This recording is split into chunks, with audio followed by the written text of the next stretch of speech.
The brief for the to chat to you today was really to talk about what the tax system in New Zealand might offer the industry for the future, and I think that the thinking behind that was really embedded in the title of this session, which is, what's the government doing really to help the industry be successful, because it's a critical industry and so much more we can do, I think, also with processing our raw materials in New Zealand so much better for the economy. And unfortunately, the message I'll probably give you today is looking at the tax system for help to do that is probably, under current political and policy settings, not going to be that fruitful, and I'll explain why.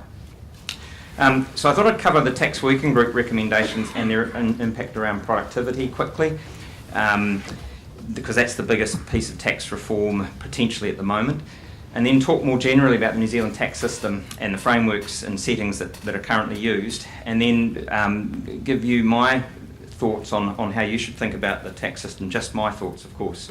And it'd be great, you've got Honourable David Parker, and this afternoon I see it'd be good to ask, a good question for him would be where he saw the tax system in providing assistance to the industry, because I know he's thought about that in the past. I've had some conversations with him leading up to previous elections about incentives for manufacturing and particularly for the wood processing industry.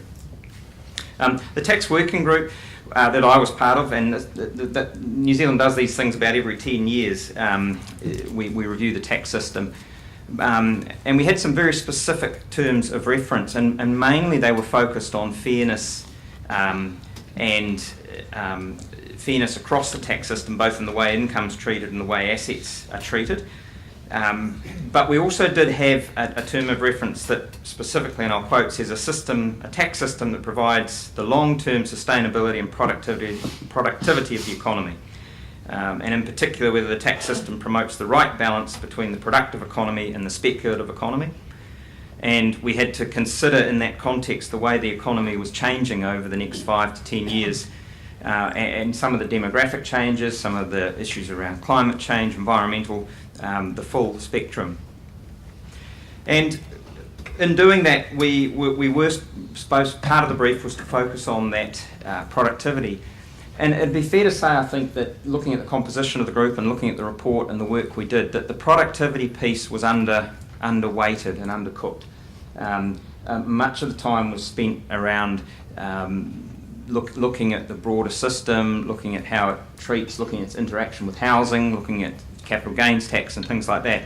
And we did do some work on productivity, and we did do a review back. Kirk Hope, one of John's colleagues from Business New Zealand, was on the group, and he kept holding us back to task, which was good. But I personally, in looking at it, think we undercooked that bit in our year of work. So there was a number of areas that could impact productivity. There were nearly 100 recommendations, so it was a very broad review of the tax system, the working group, and all of the political and media coverage has been on the capital gains tax, of course, but that was only about a third of the work. We batted off a whole lot of issues, and this is going to sound defensive, but we batted away a whole lot of things that could have done a lot more damage than the current tax system does to our productivity. There were submissions for wealth taxes, for land taxes, for financial transactions taxes. There was all sorts of taxes that people thought other people should pay. And we sort of batted those away because they're not sound in economic policy in many cases. We didn't recommend any changes to GST. That works pretty well. It collects a whole lot of, about a third of the government's revenue, sometimes 40%, and really doesn't cost on an economy-wide thing. We're all used to it. We've got our system set up. Doesn't cost us too much to deal with. We said retain the imputation credit system. And we said don't reduce the company tax rate at this stage anyway from 28%. And I note John's comments about Business New Zealand's view, which is a common view. Why would you reduce the company tax rate? You do that to stimulate investment by companies in the economy. We looked at evidence. New Zealand's company tax rates come down from 48 to 33 to 30 and then to 28 over the last 20 years.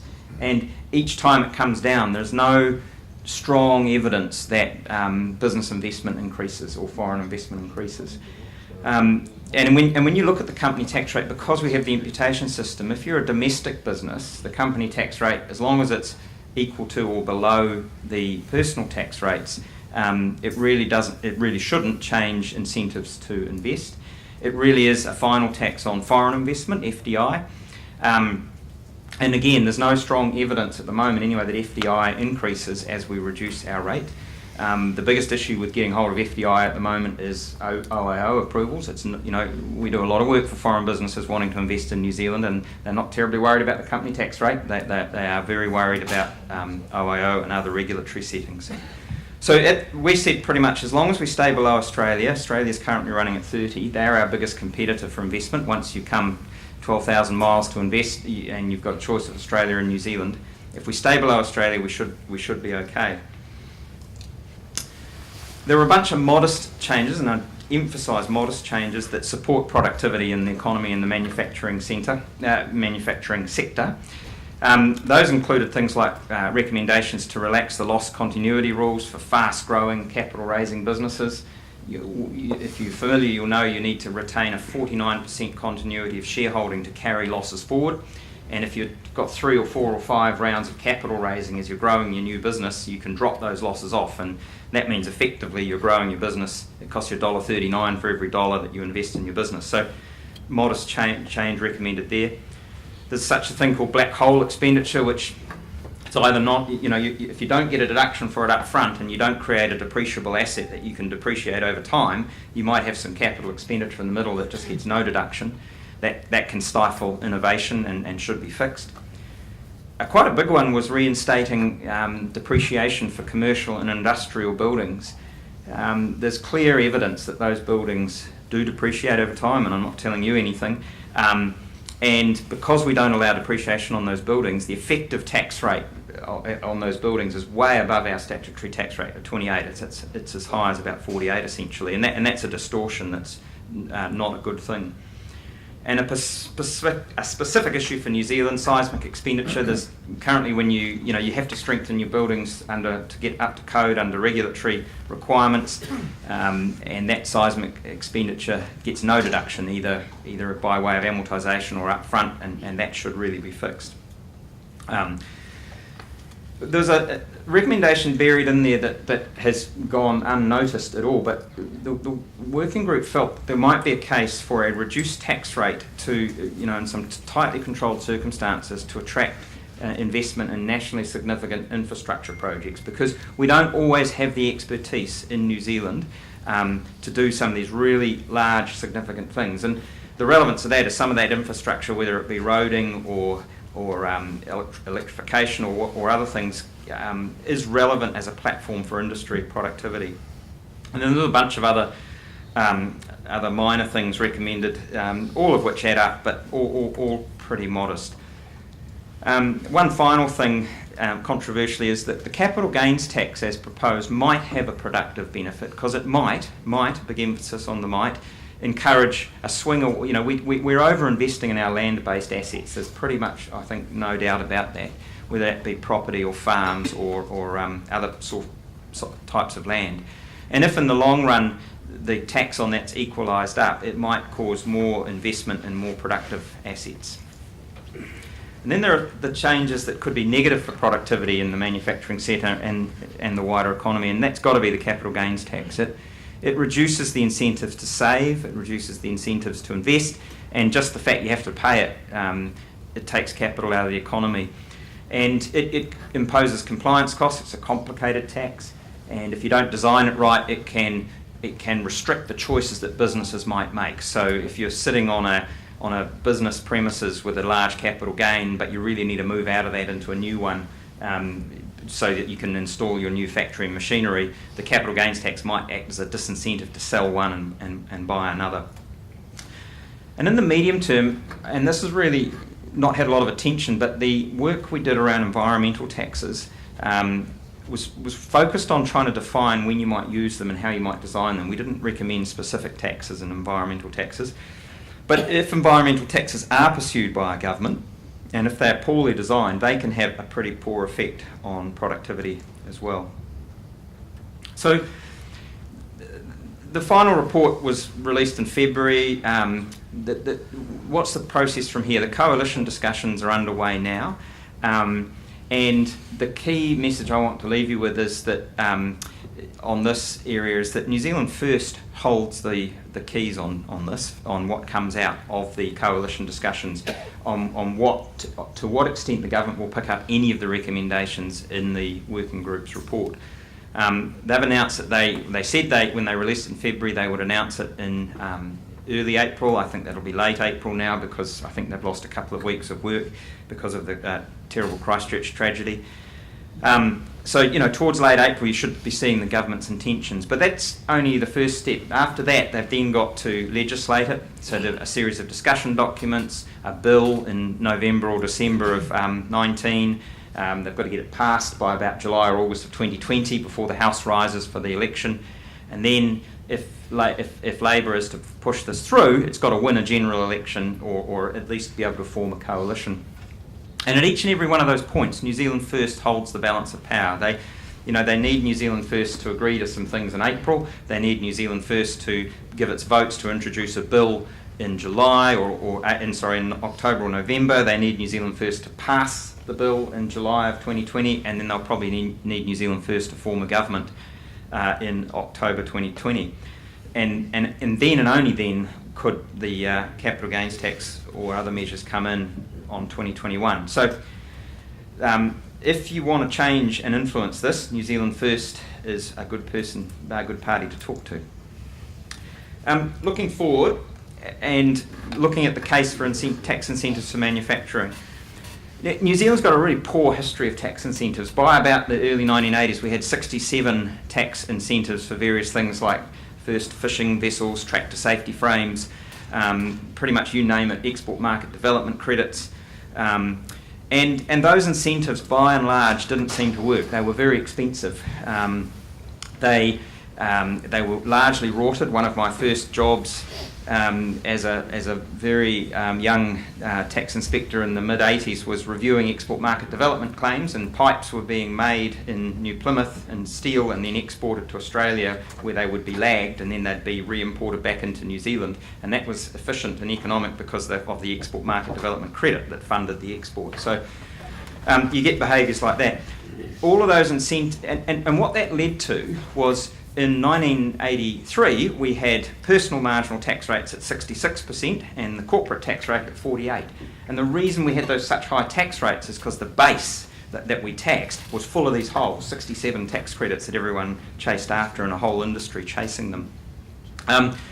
So in 84 through 87 that was all reformed, and we went to the system in New Zealand that we call the broad base low rate consensus, and that is that the tax system should tax across a broad base of economic activity at the lowest rate you can sustain, and it should try and stay out of the way of business decision making. It shouldn't incentivise it, it shouldn't discourage it, it should just be neutral in the background and raise the revenue for the government to use.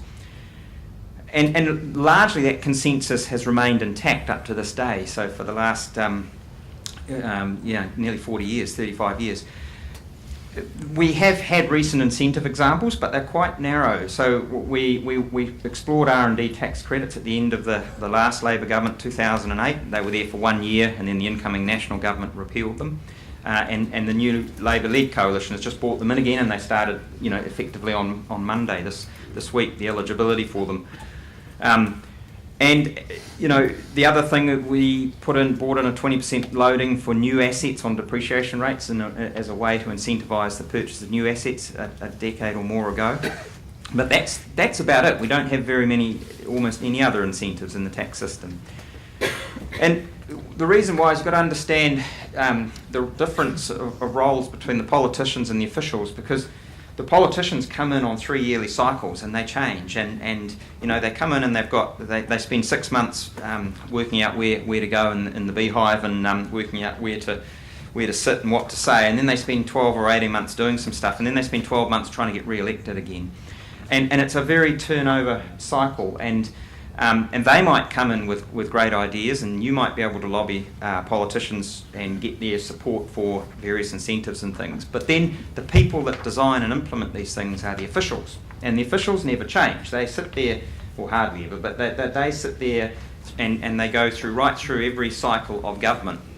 And, we've got great tax policy officials in New Zealand, there's no doubt about it, but they are deeply invested in this broad-based low-rate consensus. And so they can provide both independent advice to government that incentives are a bad idea, and then, to put it bluntly, they can slow things down, they can smooth things off, they can, just obfuscate.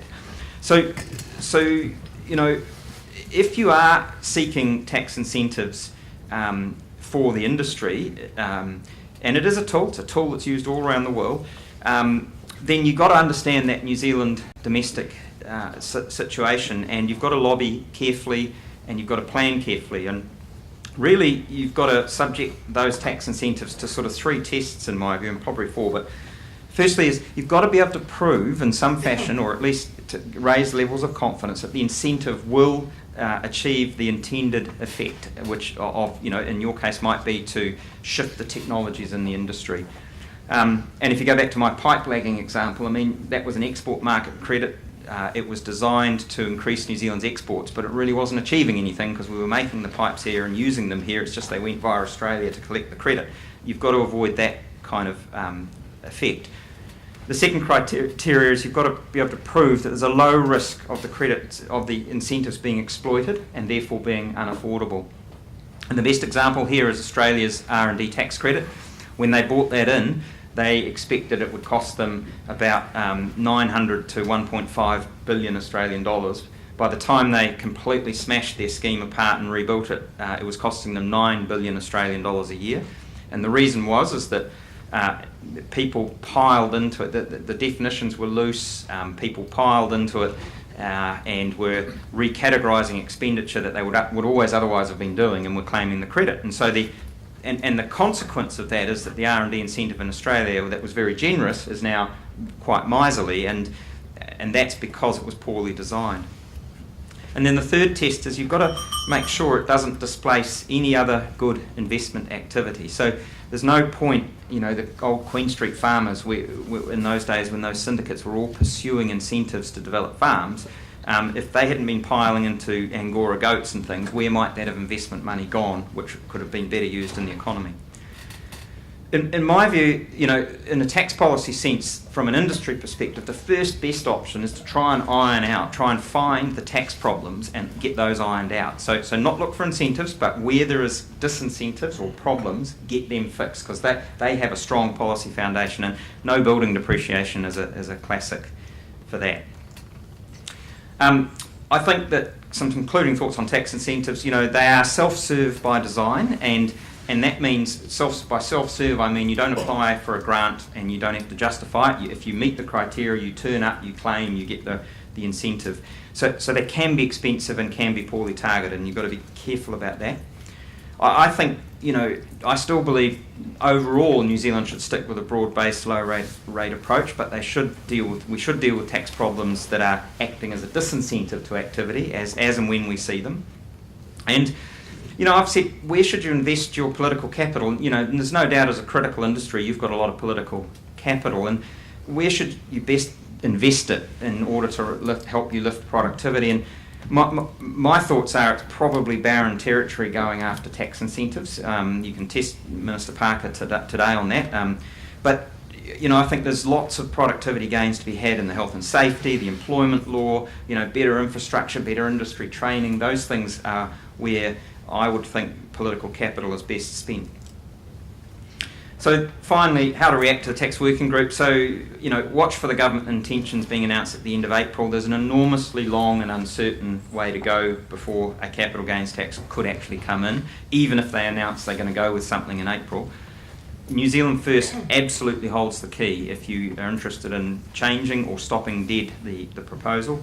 I would start doing some impact assessments broadly after the April government announcements, but I wouldn't be over-investing and I wouldn't be changing business decision making until probably as late as after the election, when you see what happens. And then there's an enormous opportunity over the next 2 years. If there's things there that are particularly egregious to the industry, there's an enormous opportunity to lobby, to submit, to engage with officials and get changes made. Thank you very much.